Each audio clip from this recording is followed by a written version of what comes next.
그놈을 당장 찾아라! 멀리 가지 못했을 거다!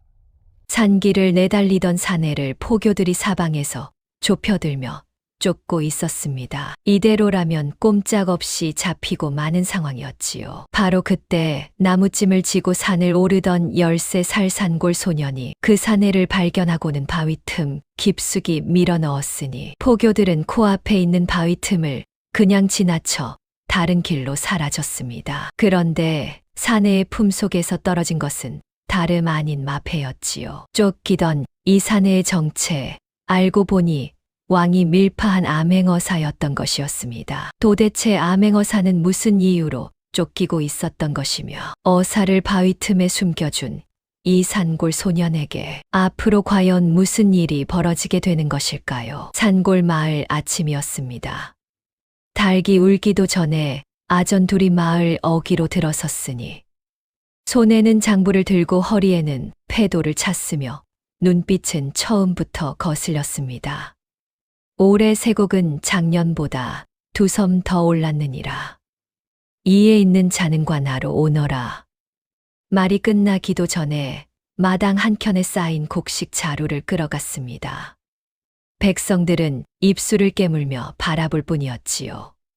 군수 한중달이 부임한 뒤로 이런 일이 한두 번이 아니었으니 항의하였다가 옥에 갇힌 이가 이미 셋이었습니다.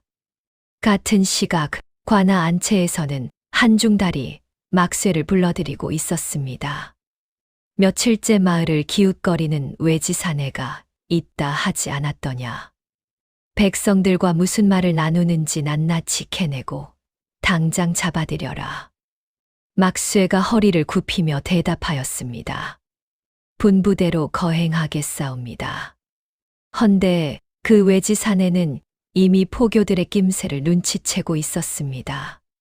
사내가 마을 뒷길을 빠져나와 산으로 발을 옮기자마자 막쇠의 포교들이 뒤를 밟았으니 산길은 금세 추격전이 되고 말았지요. 사내가 바위 굴락 사이로 몸을 숨기려는 순간 발을 헛디뎌 바위에 부딪혔습니다. 옆구리와 팔에 상처를 입은 채 그 자리에 주저앉고 말았으니 포교들의 발소리는 점점 가까워지고 있었습니다. 바로 그때였습니다. 13살 도운이 나무찜을 지고 그 바위 앞을 지나치다 사내를 발견하였지요.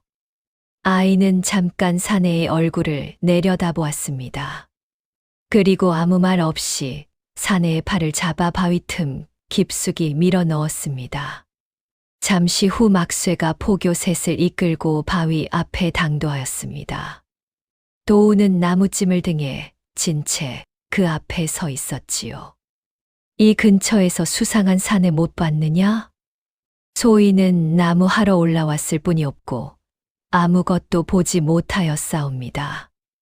막쇠가 도운의 얼굴을 한참 들여다보았으나 아이의 눈빛은 흔들리지 않았습니다. 포교들은 바위 틈을 그냥 지나쳐 다른 길로 사라졌지요. 그날 밤이었습니다. 도우는 어머니 몰래 밥 한 그릇을 싸들고 다시 산에 올랐습니다. 바위 틈 앞에 쪼그려 앉아 그릇을 밀어 넣으며 작게 말하였지요. 드세요. 안에서 거친 숨소리가 들려왔습니다. 한참 뒤 조용한 목소리가 바위 틈 사이로 흘러나왔지요. 왜 도와줬느냐? 도우는 잠시 무릎을 내려다보다 입을 열었습니다. 날이 눈이 나쁜 사람 눈이 아니었거든요. 이튿날도 도우는 산에 올랐습니다. 나무찜을 핑계로 삼았으나 등에는 어머니 몰래 싸온 보리밥 한 덩이가 있었지요. 바위 틈 앞에 쪼그려 앉아 그릇을 밀어 넣었더니 사내가 전날보다 조금 더 또렷한 목소리로 받아들었습니다.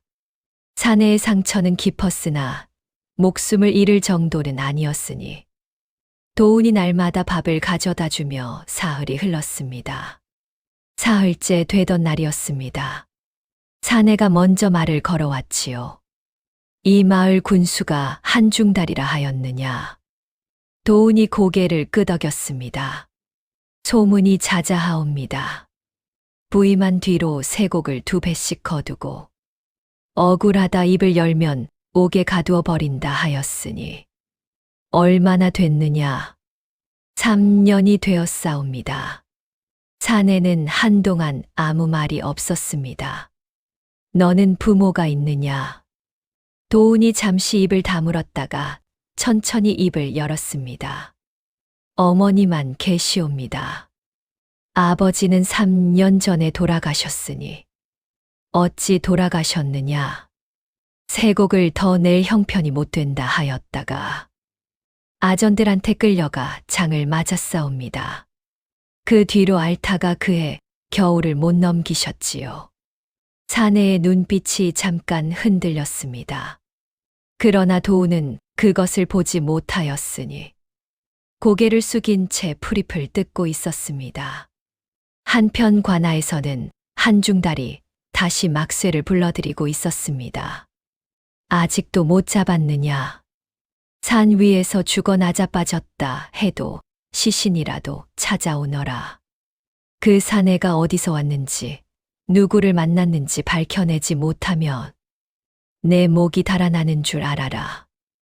막쇠가 이마에 땀을 흘리며 허리를 굽혔습니다. 반드시 찾아내겠사옵니다.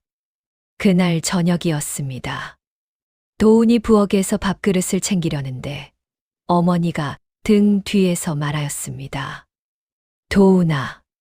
도운이 멈칫하였습니다. 어머니는 아무것도 묻지 않았습니다. 다만 보자기 하나를 내밀었는데 안에는 밥과 된장국을 담은 그릇이 단단히 쌓여 있었지요. 식기 전에 가져다 드려라. 도우는 어머니 얼굴을 올려다보았습니다.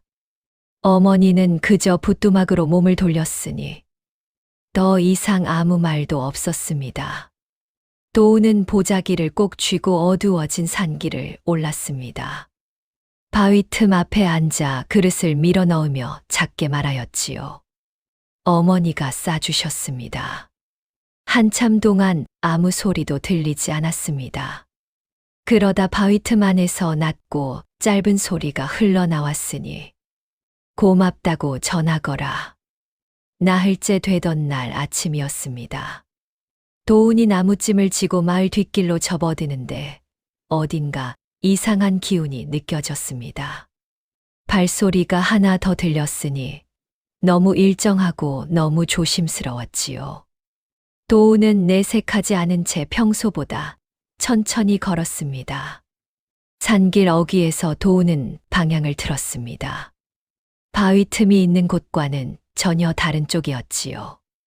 좁은 골짜기를 지나 바위와 덤불이 뒤엉킨 비탈길로 접어들었으니 이 산을 손바닥처럼 아는 도운이 아니면 함부로 따라들기 어려운 길이었습니다. 한참을 돌고 돌자 뒤따르던 발소리가 뚝 끊겼습니다. 그러나 막쇠는 물러서지 않았습니다. 그 이튿날도 도운의 뒤를 밟았으니 사흘째 되던 날 도운이 산길 중턱에서 발을 멈추는 순간 막쇠가 앞을 가로막았습니다. 요놈이 어디를 그렇게 드나드는 게냐. 도운은 나무찜을 고쳐지며 고개를 들었습니다. 나무를 하러 다니는 것이옵니다. 사흘째 같은 산을 오르내리면서 나무찜은 왜 그 모양이냐. 내 짐에 뭐가 들었는지 내가 모를 줄 아느냐. 막쇠가 나무찜을 낚아채 뒤졌으나 안에는 나무 가지뿐이었습니다. 그날은 일부러 음식을 가져오지 않았던 것이지요. 막쇠의 눈이 가늘어졌습니다. 그 수상한 외지산에 내가 숨겨줬지. 소인은 아무것도 모르옵니다. 모른다고. 막쇠가 한 걸음 다가섰습니다. 내 어미 관아로 끌고 오면 그래도 모른다고 할 테냐. 도운의 두 손이 떨렸습니다. 그러나 입은 열리지 않았습니다. 막쇠는 한참을 노려보다가 혀를 차며 돌아섰으니 증거가 없으니 그 자리에서 어찌할 수는 없었던 것이지요. 그날 밤이었습니다. 도운은 산을 오르면서 처음으로 눈물을 흘렸습니다. 무섭지 않다면 거짓말이었고 어머니가 끌려가는 모습이 자꾸 머릿속에 떠올랐으니 바위 틈 앞에 주저앉아 그날 있었던 일을 모두 전하였습니다. 박재겸은 말없이 듣고 있었습니다. 날이 소인이 어찌해야 하옵니까? 한동안 침묵이 흘렀습니다. 그러다 바위 틈 안에서 작은 소리가 들려왔지요. 손 내밀어 보거라. 도훈이 영문도 모른 채 손을 바위 틈 안으로 밀어 넣었습니다. 차갑고 단단한 것이 손바닥 위에 얹혔습니다. 꺼내어 보니 둥글고 묵직한 동패 하나였으니 달빛 아래말 한 마리가 새겨져 있었습니다. 도훈의 눈이 커졌습니다. 날이 이것이 마패이옵니까? 내 아비 이야기는 내가 반드시 전하겠다. 도훈은 한참 동안 마패를 내려다보았습니다. 손이 떨리는 것이 무서워서인지 아니면 다른 무언가 때문인지 도훈 자신도 알 수 없었지요. 다만 아버지 이야기를 꺼냈을 때 처음으로 울지 않아도 되겠다는 생각이 들었으니 그것만은 분명하였습니다. 마패를 돌려받은 다음 날 아침이었습니다. 박재겸이 바위 틈 안에서 천천히 몸을 일으키는 소리가 들렸습니다. 도훈이 깜짝 놀라 들여다보니 사내가 스스로 두 발로 서 있었지요. 날이 일어나셔도 되옵니까? 괜찮다. 이제 움직일 만하다. 박재겸이 바위 틈에서 나오며 어깨를 폈습니다. 상처는 아직 아물지 않았으나 눈빛은 처음 만났던 날과 다름없이 단단하였습니다. 박재겸이 도훈 앞에 쪼그려 앉아 눈을 맞추었습니다. 심부름 하나 할 수 있겠느냐? 말씀하시옵소서. 고을 동쪽 주막에 가거라. 주막 뒷곁에 집단을 쌓아둔 곳이 있을 것이니 거기 서 있는 이에게 이것을 전하면 된다. 박재겸이 작은 쪽지 하나를 도훈의 손에 쥐어 주었습니다. 도훈은 아무것도 묻지 않았습니다. 쪽지를 저고리 안에 깊숙이 넣고 산을 내려갔지요. 그로부터 반나절이 지났습니다. 도훈이 돌아와 심부름을 마쳤다고 전하자 박재겸이 고개를 끄덕였습니다. 그리고 도훈의 어깨에 손을 얹으며 말하였지요. 내가 보고 들은 것을 모두 기억하고 있거라. 내 목소리가 필요하다. 도훈이 무슨 뜻인지 채 헤아리기도 전에 박재겸은 이미 산길을 내려가고 있었습니다. 관아 마당은 한중달이 고을 아전들을 불러 모아 한창 소란스럽던 참이었습니다. 그때 대문이 열리며 사내 하나가 성큼성큼 걸어 들어왔지요. 뒤이어 역졸 여럿이 우르르 따라 들어서며 마당을 가득 채웠습니다. 한중달이 눈살을 찌푸리며 소리쳤습니다. 이놈이 누구냐? 당장 끌어내. 말이 채 끝나기도 전이었습니다. 사내가 품에서 마패를 꺼내 높이 치켜들었으니 어사출두. 한중달의 얼굴이 순식간에 흙빛이 되었습니다. 며칠 전 자신이 잡으려 했던 그 수상한 외지 사내가 바로 암행어사였으니 다리에 힘이 풀려 그 자리에서 주저앉고 말았지요. 막쇠가 도망치려다 역졸들에게 단번에 붙잡혀 포박되었습니다. 그때 관아 마당 한쪽에서 작은 발소리가 들렸습니다. 도훈이 마을 어른 셋과 함께 대문을 들어서고 있었지요. 박재겸과 눈이 마주쳤습니다. 박재겸이 짧게 고개를 끄덕였습니다. 도훈이 앞으로 나섰습니다. 두 무릎이 떨렸으나 발은 멈추지 않았습니다. 소인은 이 고을에 사는 이도훈이라 하옵니다. 3년 전 소인의 아버지가 세곡을 감당하지 못하겠다 하였다가 아전들에게 끌려가 장을 맞았사옵니다. 그해 겨울을 넘기지 못하고 돌아가셨으니 소인이 똑똑히 보았사옵니다. 마당이 조용해졌습니다. 마을 어른들이 차례로 입을 열었고 진술은 하나씩 쌓여갔습니다. 진술이 끝나자 박재겸이 봉고파직을 선언하였습니다. 한중달은 그 자리에서 파직되어 포박되었고 억울하게 옥에 갇혀 있던 마을 사람들이 하나둘 풀려나왔습니다. 마당 안으로 걸어 나오는 이들을 보며 여기저기서 울음소리가 터져 나왔지요. 그때였습니다. 군중 사이에서 도운 어머니가 모습을 드러냈습니다.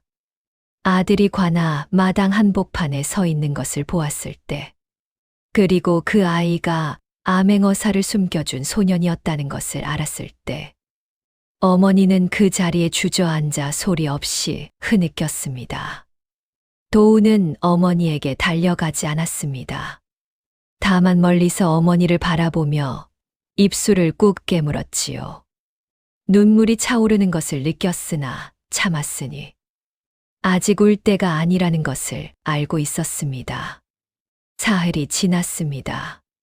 관아는 새로 부임할 수령이 올 때까지 역졸들이 임시로 맡아 관리하게 되었고 한중달과 막쇠는 포박된 채 한양으로 압송되었습니다. 마을은 오랜만에 조용하였지요. 박재겸도 떠날 채비를 하였습니다. 도우는 마을 어귀에서 그를 기다리고 있었습니다. 박재겸이 다가오자 도운이 허리를 깊이 숙였지요. 날이 평안히 가시옵소서. 박재겸이 걸음을 멈추고 도운을 내려다보았습니다. 한참 동안 아무 말이 없다가 품에서 보자기 하나를 꺼내 도운의 손에 쥐어 주었습니다. 열어보거라. 보자기 안에는 노잣돈 몇 냥과 함께 곱게 접힌 서찰 한 장이 들어 있었습니다. 도운이 서찰을 펼치자 반듯한 글씨로 이렇게 적혀 있었지요. 글을 배워라. 내 목소리가 더 멀리 가도록. 도운은 서찰을 한동안 내려다보았습니다. 입술이 조금 떨렸으나 울지는 않았지요. 박재겸이 다시 걸음을 옮겼습니다. 도운은 그 뒷모습을 바라보며 따라가지 않았습니다. 그저 그 자리에 서서 점점 멀어지는 사내를 눈으로 쫓았지요. 고갯마루에 다다랐을 때였습니다. 박재겸이 걸음을 멈추고 한번 돌아보았습니다. 도운과 눈이 마주쳤으나 아무 말도 없었으니 그것으로 충분하였습니다. 사내는 고개 너머로 사라졌습니다. 도운은 고갯마루가 텅 비고 나서도 한참을 그 자리에 서 있었습니다. 손에 쥔 서찰이 바람에 살짝 흔들렸지요. 그제야 눈물이 한 줄기 흘러내렸으니 도운은 소매로 얼른 닦아버렸습니다. 어머니가 등 뒤에서 다가와 아무 말 없이 아이의 어깨를 감쌌습니다. 그로부터 몇 해가 흘렀습니다. 한양 과거장 안에 단단하게 여문 얼굴의 청년 하나가 앉아 있었습니다. 붓을 쥔 손은 흔들리지 않았고 눈빛은 13살 그 산골 소년의 것과 조금도 다르지 않았지요. 청년은 답안지를 천천히 그러나 멈추지 않고 채워 내려갔습니다. 그 바위 틈은 지금도 산골에 그대로 있습니다. 이끼가 조금 더 짙어졌을 뿐 아무것도 변하지 않았지요. 13살 소년이 두려움을 삼키고 한 사내를 밀어 넣었던 그 자리가 세상을 조금 바꾼 자리였다는 것을 아는 이는 많지 않았습니다. 다만 도우는 알고 있었습니다. 오늘 들려드릴 이야기는 여기서 마칩니다. 이야기가 마음에 드셨다면 지금 이 순간 어디서 이야기를 듣고 계신지 댓글로 알려주시면 그 공간에 행복만이 가득할 수 있도록 같이 바라겠습니다. 이야기를 끝까지 시청해 주셔서 정말 감사합니다.